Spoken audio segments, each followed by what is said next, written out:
Minute of Islands, Eternal Hope and Monobot are 3 games with beautiful or charming visuals, but sadly repetitive or clunky gameplay.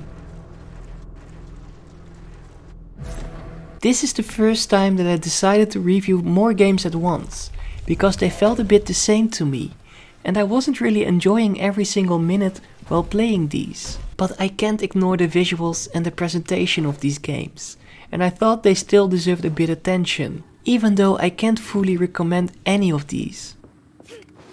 Minute of Islands has a very interesting story, and the art design is so flawless it's like I'm watching a cartoon.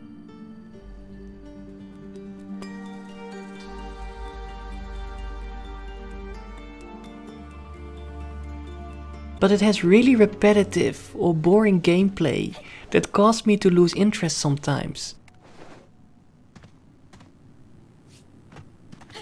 Like for example, starting up these machines by using your Omni switch over and over again.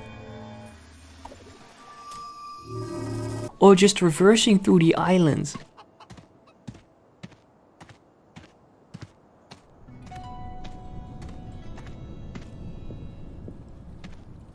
And not to forget these unskippable dream sequences where you have to touch symbols in a certain order.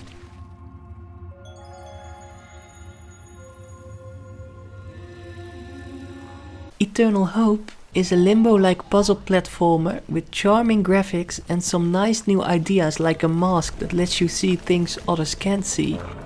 But the gameplay or the controls don't always feel responsive or are a bit clunky.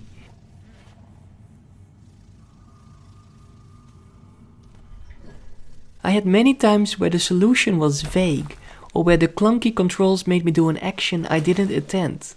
Some events were challenging, but all because of the wrong reasons, and that is why I wasn't totally enjoying this game. It had some clever puzzle design and some nice world building, but the execution wasn't always great.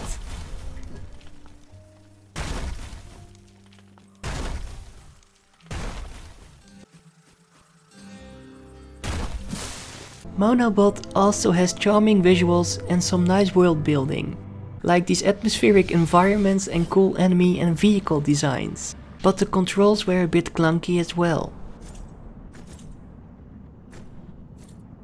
The jumping, if you are able to do so, because sometimes you can't jump because of the gravity, felt a bit delayed, and when you interacted with objects it always felt a bit off.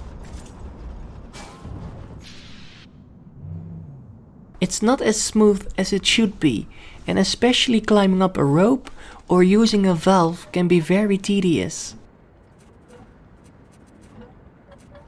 It's a shame, because I really enjoyed the overall look of this game. It has the most variety in the gameplay out of these and the most replay value.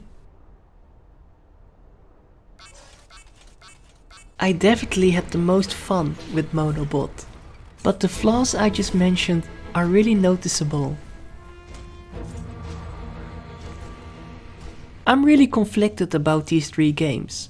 On one hand, I really admire the visuals and the presentation, but on the other hand, I can't lie about the repetitive or clunky gameplay.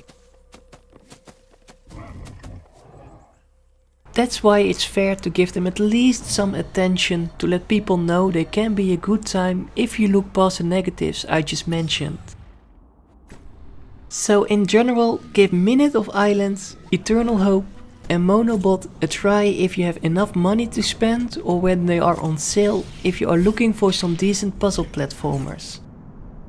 Hopefully you can focus on the positive side of these games and support the developers, because they did a decent job and they deserve the recognition.